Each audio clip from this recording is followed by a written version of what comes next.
So, for the 40th year anniversary for the Legend of Zelda series, I wanted to do a little fun thing today and make a tier list of the games. As a big Legend of Zelda fan, I think it's this can be a fun video to do. Good video for this channel. My criteria is how much I like the game, and part of the criteria is going to be how revolutionary it was and how good it was for the time. Partially, mostly it's going to be how much do I like the game. And I know some of my opinions on this video is going to make people dislike the video, but it's my video. My opinion, that's how we're rolling. To start off, this list I have is in chronological order, and then side games. We're going to start with the original Legend of Zelda, and I'm going to put it at A. Now, this game did push the boundaries of adventure games, really was the first true open world game, and it is the framework of gaming in general, or at least this genre of gaming in general, that people definitely replicated and tried to clone, as Zelda tends to do, push the boundaries of the genre. So it definitely gets a good rating for that. And when I was a kid, I liked playing it. Now, I played it through the GameCube Zelda Collection disc that had the 4 games plus Wind Waker demo, and you could definitely get lost in it, but it's still somehow fun to just get lost in it. As an adult, it is a little more frustrating because of the lack of direction in the game, and a lot of the time you have to go through a walkthrough and stuff like that if you don't know where you're going. But especially in 1986, when the game came out, especially when you really don't have a whole lot of games, getting lost in this game and figuring out where to go and slowly figuring the game out is definitely a draw to it. But personally, I don't really go back to this one, but it does lay down the foundation of Zelda. Talking about the foundation of Zelda, The Adventure of Link.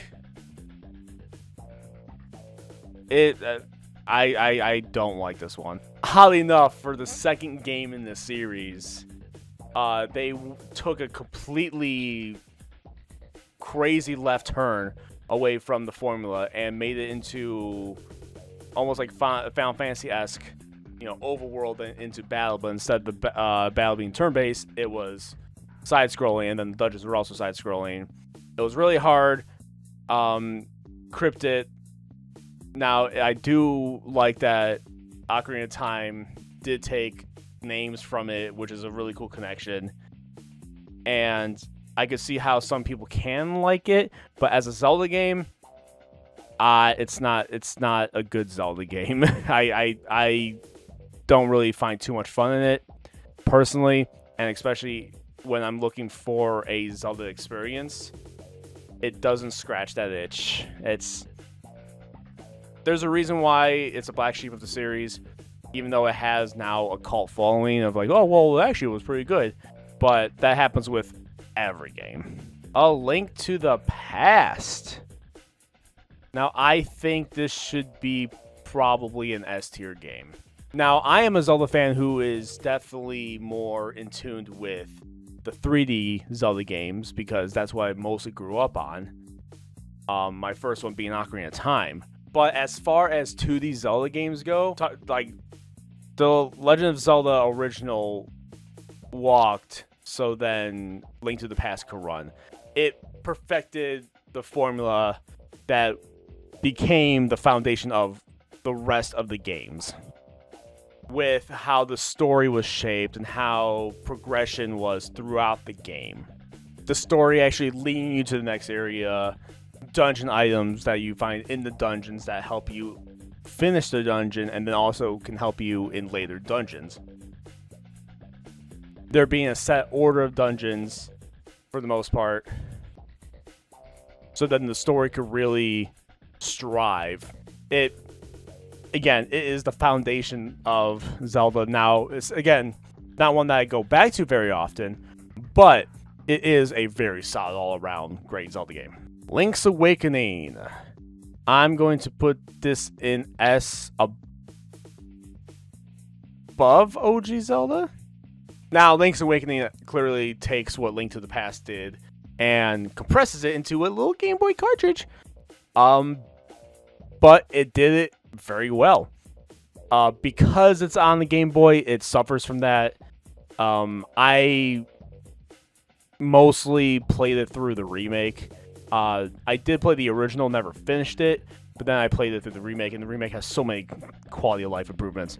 But if we're talking about the original Link's Awakening, only having the 2 buttons really hampers it. And it is also kind of easy to get lost, and some puzzles, like overworld puzzles, don't feel that straightforward on like what to do. But it's a great game with a great song. It has my favorite overworld theme with Telltale Heights, especially the remastered and remake version of it, like especially on Super Smash Brothers, stuff like that. So fantastic music, good story all around a very solid Zelda game. Okay, I mean, come on, Ocarina of Time S, and a solid S for me. Now, not only is it sentimental for me, but it's also usually regarded as one of the, if not the best game of all time. Yes, future games definitely did more with the formula, and current single-player games are very powerful in what they can do in a lot of mechanics. But you have to think about when games were made at the time. I made a whole video about this. But you have to think about when the game was made and how much they could do with the technology in hand. And Ocarina of Time set a standard. They set the bar that I don't think anybody in that generation reached when it came to adventure games. But again, I'm also a little biased because I've played it so many times that the only way I can find enjoyment in it anymore is using a randomizer.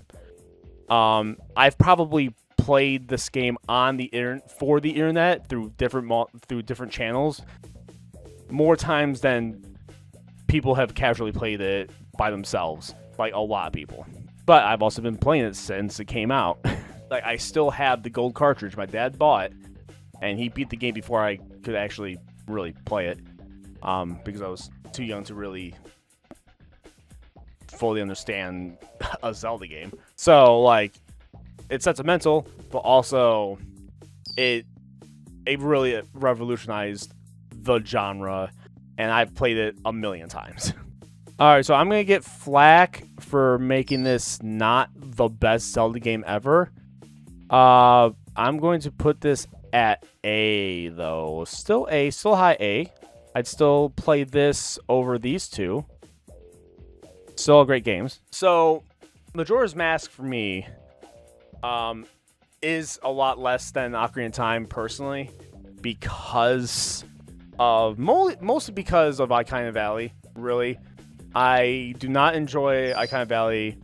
While Stone Temple is a very cool idea for a dungeon, it frustrates me. It's not fun getting the Mirror Shield, and the Mirror Shield is not only one of the ugliest shields in the franchise, but probably the ugliest item in the entire franchise. I don't know why they chose that look. It's gross, and I hate it. But outside of Icona Valley and everything that was surrounding that, it's a pretty fantastic game. I don't like the fact that a lot of the game is side quests, and another thing that I don't like about the game is the 3-day cycle. It is a cool idea. It's cool that they were able to implement something like that on the N64, and it does create specific scenarios that you couldn't really do without it, which is cool, but it's also stressful, and some people like that type of stress. I don't like that kind of type of stress. I don't like feeling rushed. It gives me anxiety, and not in like a fun gameplay way. When you learn the game, it's a lot easier, and if you learn how to manipulate the time and be able to do things in certain ways where you will never get caught off guard. But when it comes to a first-time playthrough, you don't know how to do any of that, and it's very stressful. But solid dungeons outside of the last one. They actually made swimming fun with Zora, which the 3D remaster completely butchered and made me stop playing it.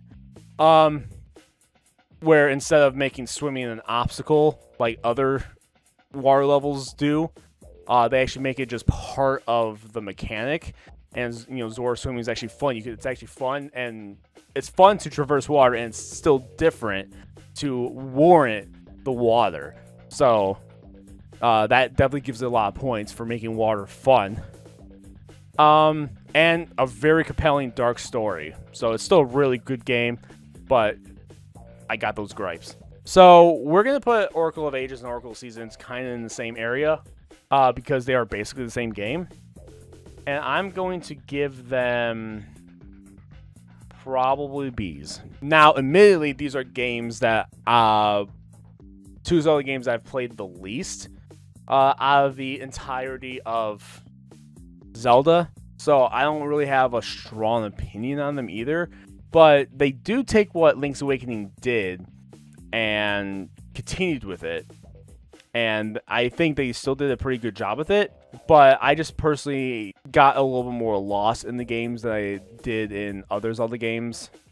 And maybe I should go back and actually play them a lot more to get more of a refined opinion. I don't know if they're going to move much if I do that. But in general, I think I would rather play the other games that are on the list so far, outside of Link's Adventure of Link, more than the Oracle games, just because how easily I got lost in the games. But again, I don't really have a strong opinion on them either, because I didn't really play them enough. I'll just be honest. Four Swords, the original Four Swords. I'm gonna give this a C. The thing about Four Swords, the original Four Swords, is that it's held back by the force connectivity that you have to play with other players, so that's expensive. So that holds it back immensely. But like the game that's offered there as a multiplayer game is good. It's very simple. It's very different, but they are able to make puzzles and combat work with 4 people, which is pretty cool. But it is held back by the forced multiplayer of it. Wind Waker. Now, I know I'm probably going to get shit for this, for not being an S. But you know what? I still think I'd give it more than Majora's Mask, I think. So here's the thing with Wind Waker. I have a love-hate relationship with it. Because, one, it's nostalgic. I remember playing the demo of it on the collector's edition and then playing it once it finally came out. And it's, as a kid, you only get a few games. Even with a parent who is a gamer, and I probably had more games than a lot of other kids that didn't have gamer parents, or at least gamer dad. The dungeons are really good. The combat is really fluid. Even though it is kind of hard to get into when you were a kid, I remember the fortress being a very big obstacle to overcome. But very good story, very cool final boss, very epic. But there's 2 major things that hold me back on this game. One of them really making me not like to replay it. Once the wonder of the ocean wears off, traversal is boring. All you see is blue. And if you're not trying to 100% the game and getting every item, you really are just going from one island to another, which as a kid was a lot more fun when I have like the overactive imagination of trying to create my own story on the sea and stuff like that. But which I still have a very overactive imagination. I play in D&D, so like of course I have overactive imagination still. But after a while, you're just sitting on the sea, and that gets boring after a while. And the Triforce quest, getting the 8 pieces of the Triforce, is probably the worst part of almost any Zelda game, and it really stops me from replaying it often, or just in general. Both of these issues, as long as you know what you're kind of doing, is definitely alleviated a bit in the HD remake on the Wii U, which I appreciate, amongst other quality of life improvements. But that still doesn't make me want to replay it. The Triforce chart, like, I open up a wiki immediately. I don't want it. I don't like it. I just try to get over it as soon as I can. And that plus the traversal, like the wonderment of the sea wearing off, the traversal just being boring, makes it high A, but still A. The Minish Cap. We're going to put this probably tied with Link's Awakening for me. I'm going to put it right about here. Now, I could see why the Minish Cap could be a lot of people's most favorite Zelda game and put it in S tier. I personally, while I do like the game and I had fun with it when I played it, the fact that it is a Capcom game, technically, it definitely feels different than traditional Zelda. And again, being lost is very easy. I feel like it's easier to get lost in the 2D games than 3D games. But I don't think the 3D games are handholdy. I just feel like they direct you a little bit better. But Minish Cap is definitely a case of that. But the mechanic of going Minish size is cool, even though it mostly is just a way to unlock new areas opposed to actually affecting the world differently because you could change sizes. But it's still a cool mechanic. It's still cool ways to expand the world, especially with how small this Hyrule is for being on, the GBA. But solid dungeons, fun ideas, still a great game. Four Swords Adventures. I'm going to put this at C, but above the original Four Swords. Now, this is above the original Four Swords because you could play it single player, and that's pretty cool. It is still a weird Zelda game where it's more so level based, and while there is still a pretty cool story, I feel like the game is more so selling the gimmick than it is selling it as a Zelda game. It definitely is an offshoot, and while it's still fun, it's still a good game. It's definitely one of the weaker titles. Twilight Princess is above Ocarina of Time for me. It is my personal favorite Zelda game of all time. Now, I know it gets a lot of flack for its intro, which the intro is fine. It sets up the story really well. You really get Link's life. Getting the call of action feels better with Link, with this Link, because you really get soaked into his personal life more so, and the connectivity with the characters. Like, it makes sense why they did it the way they did. Like, a good story takes patience, and then the payoffs are so grand because you have the connectivity with the characters, and that's the reason why I love this game. It is Ocarina of Time Part 2. They took Ocarina of Time and made it bigger and made it grander. The story is epic. The big moments hit hard.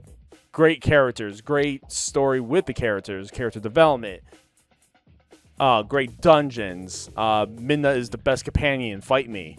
I don't think anybody's gonna fight Midna because she is just the best companion. I love Midna. All around a fantastic game. It doesn't have, for me at least, doesn't have anything like the Triforce Chart Quest. The closest thing is the Sky Book, which is a little annoying, but at least they help you along with it. And all around, it really took what Ocarina of Time did and pushed it farther. And while it didn't revolutionize the genre like Ocarina of Time did, I personally enjoy it better. Phantom Hourglass. Not really a fan of this game, but I'm not going to put it at D. There's a lot of solid ideas with this game, but a lot of things hold it back for me. The stylus being your main way of controlling Link is obviously gimmick because it's on the DS, but it hampers the gameplay for me a little bit. Even though some cool ideas like the boomerang, being able to track where the boomerang goes, that is pretty cool. But I don't think those slight ideas are worth it being the main control style. And then the main dungeon, I forgot its name.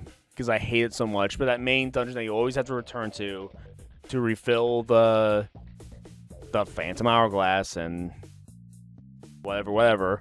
I hate it. Like that dungeon that you always have to go back to honestly ruined the game for me. And I did not have fun with that. And also, like, the traversal has the same issues as Wind Waker, but it feels a lot slower. And it is also a little easy to get lost in the game, too. Not a huge fan of it. Spirit Tracks, I'm going to put on the higher end of C. Now, I think they did take the ideas of Phantom Hourglass being on the DS and improve them and made it less cumbersome, but it still suffers from the same things that it being on the DS and forcing the control scheme does. But it is cool to have like the Zelda Ghost mechanic and all that. But we're also, a big thing is traversal is very limited. You are limited to train tracks, which is kind of the antithesis of how you travel in almost every other Zelda game, where you're free to go where you want. You were literally just saying, I want to go from point A to point B, take me there, and then you just kind of watch the train go there, and sometimes you flip a track. Like, that's a Star Fox level. That's not a Zelda overworld. But the story's fine. The story's cool. The gameplay is okay. But not one of my favorites. Skyward Sword. I know I'm going to get a lot of flack for my opinion on Skyward Sword. But, at low end of B. Now, I know I said I had the affinity towards 3D Zelda games. I am better at them. But I am not a fan of Skyward Sword. And everybody knows the main reasons. The motion control sucks. The overworld is boring. And the story is great, but it fumbles in certain areas. Now, it could still be a fun game, but it is more frustrating than it is fun in some cases. There's some cool ideas. I like the ship idea. That's like the only great dungeon to me, personally. But every other dungeon feels cookie cutter. The overworld, the Skyloft is boring to traverse through, almost kind of like Wind Waker. My issues with traversing in Wind Waker is even worse in Skyward Sword, because there is less and you're just kind of flying around and there's really not much to do. Like, I feel like there's even less to do in Skyward Sword's overworld than there is to do in Wind Waker's overworld. And the Under the Clouds being so segregated, and the developers being like, oh, well, we just wanted this to be like each area is like a mini dungeon before you get to the actual dungeon, doesn't work to make a world feel open and feel alive. Like, it is kind of disappointing to have this grand entrance to going under the clouds just for it to be corridors. Now, I do like a lot of the story segments. I do like Demise as a villain and how it sets up why Zelda is the way it is as a series, as a universe, with his curse. And so there's a lot of cool ideas there, a very compelling story in general, and just a boring overworld, and then just okay dungeons with some good ideas, some cool ideas for dungeons, again, like the ship. Yeah, it's very low for me. And it's definitely, for me, the worst true 3D Zelda game. A Link Between Worlds. That's going to sit... I'm going to go... I'm going to go high A with this one. I know. A lot of people think this is the best 2D Zelda game, or top-down Zelda game. And I know people like this better than Link to the Past, and it's being, compared to it because it is essentially a sequel to it. But there's one thing that holds me back from putting it at S, and I know this is a thing that people liked about the game, but it's not a thing I like about the game, and it's Ravio. I hate Ravio's shop. I hate it with a passion. It sucks, and it makes getting items not exciting. I hate Ravio Shop because most of the game you are supposed to rent the items until you could eventually buy them. But if you die, then you have to then go get the rupees in order to rent them again. And like for a first time playthrough, it could be really annoying to backtrack and have to leave a dungeon just because you lost an item because you died for whatever reason. Like, that is not fun. And then eventually, yeah, you could buy the items, but then when you buy the items, like, what excitement is there to opening up a chest in a dungeon? The only excitement I got was when you get the Hylian shield, spoiler, in the lava dungeon. Otherwise, in general, going through a dungeon, like, well, I already have the dungeon item. I bought it from the goddamn shop, so now I'm gonna just do the dungeon. Now, I still keep it at A because the dungeons are fun. The story is good. The overworld is fun to traverse. It is compelling. There is all the good reasons why it is a good Zelda game. But I cannot get past Ravio Shop, and that's why I think of it as not a S tier Zelda game. It could have been definitely S tier. It has a great mechanic. The wall mechanics is a great way to change up the puzzles. It's a gimmick that actually works. But Ravio Shop makes item discovery a lot less exciting, and it's just annoying. Triforce Heroes. Dog water. Absolute dog water. I don't know why I don't know why they made this. Awful story, awful gameplay, forced multiplayer. Now, you can play by yourself, but unlike Force Swords, where you can control all the links and the puzzles revolve around that mechanic. The mechanic of Triforce Heroes, if you play it by yourself, you have to switch between the 3 links over and over again, and it's so slow. It's such a slog, and it's not fun. The story's dumb, and the gameplay is not fun. And there's no overworld part of it. You go into a dungeon area, then you connect to your friends, and then you play the dungeon, then you leave, and you get clothes. It's stupid. It's the worst Zelda game by far. Like, Nintendo made worst Zelda game. I can't stand it. Breath of the Wild, in terms of the game, on the other hand, I'm going to put both of these here as fantastic Zelda games. Tears of the Kingdom being better than Breath of the Wild.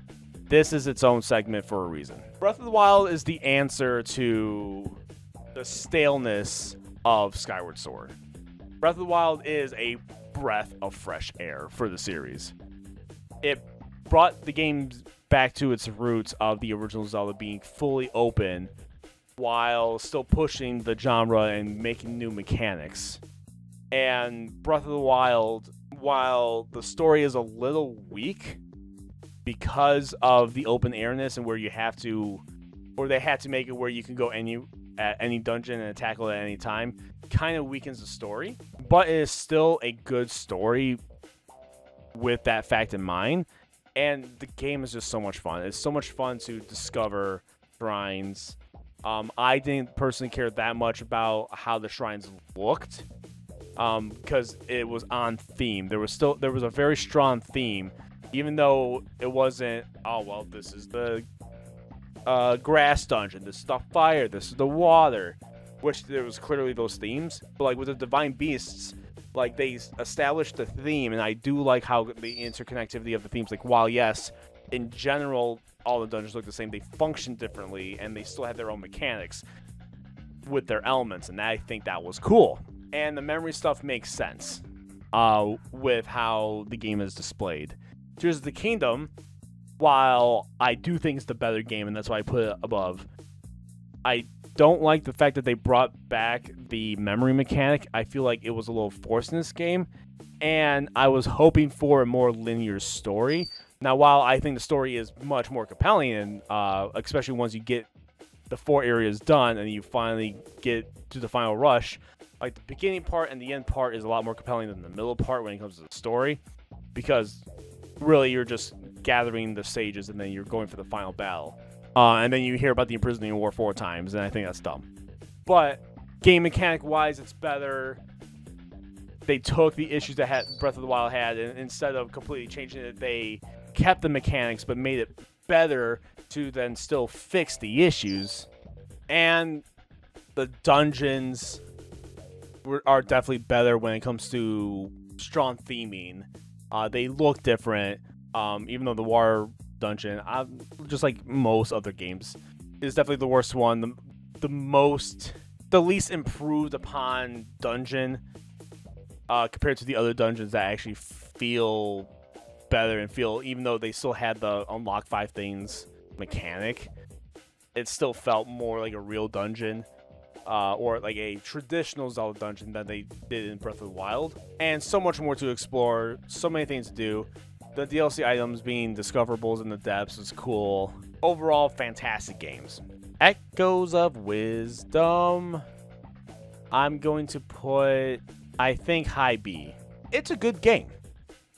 Don't get me wrong. It's a good game. And it's cool to see Zelda as the protagonist in this game. It does have a fun story, and it does have some more lore implications with how the universe works. But I feel like it tried getting ideas from Breath of the Wild and Tears of the Kingdom, especially with the menu system. It felt like it really grabbed from that with how the menus worked. I felt like the formula of the game, they tried going more traditional with it. And I felt like there was a very clear, this leads to this, leads to this every time. And they still tried to have more so linear style, but also have more freedom. But that freedom came with a cost for me. And that was that with the copy mechanic, while you could have echoes of many different things, really you only needed a couple. Like, you only needed a couple good ones for combat. You really could use the spider to traverse any part of the overworld. And so with freedom, when they're trying to give freedom for creativity purposes, I just caught myself using the same few tried and true tactics on solving puzzles or traversing the world.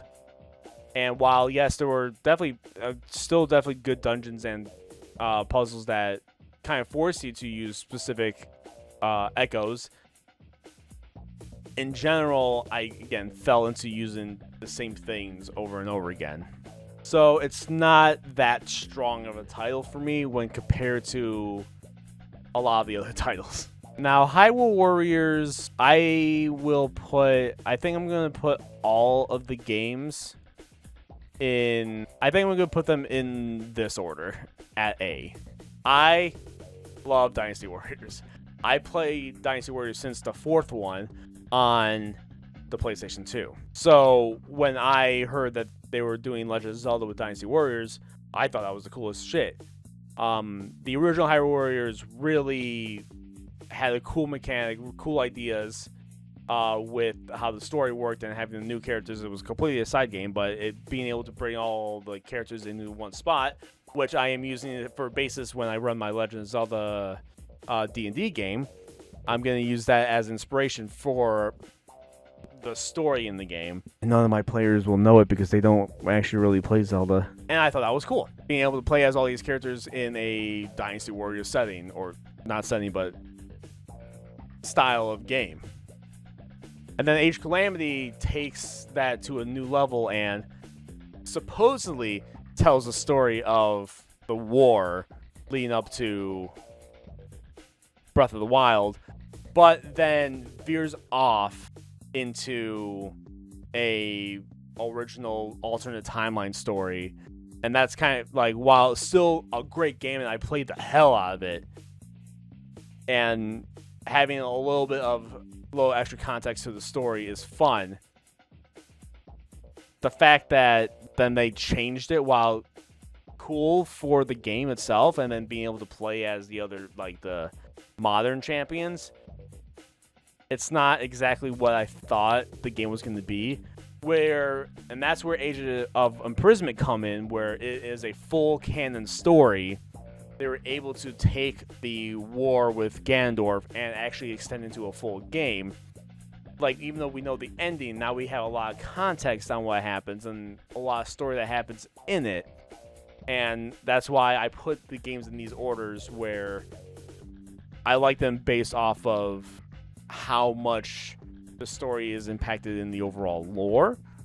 And the gameplay for all three of the games are relatively the same with their own little twists. So they're about the same in that aspect. But the original Hyrule Warriors is doing level base, where Age of Calamity and Imprisonment have the world map and different objectives and upgrading weapons and yada yada yada. Now Hyrule Warriors has the extra adventure maps, and those are cool as well. So that definitely helps the game a lot. But I just like the story implications in Hyrule Warriors, Calamity, and Imprisonment. So here is my Legend of Zelda tier list. Now, I know there are definitely some controversial picks in there, and certain people would put certain things definitely higher than I put them. I'm about lower. I know there are some people who would definitely put certain things lower, actually, now that I think about it. But 40th anniversary, Legend of Zelda. If you like this video, give it a thumbs up. If you want to see more from me, subscribe. And until next time,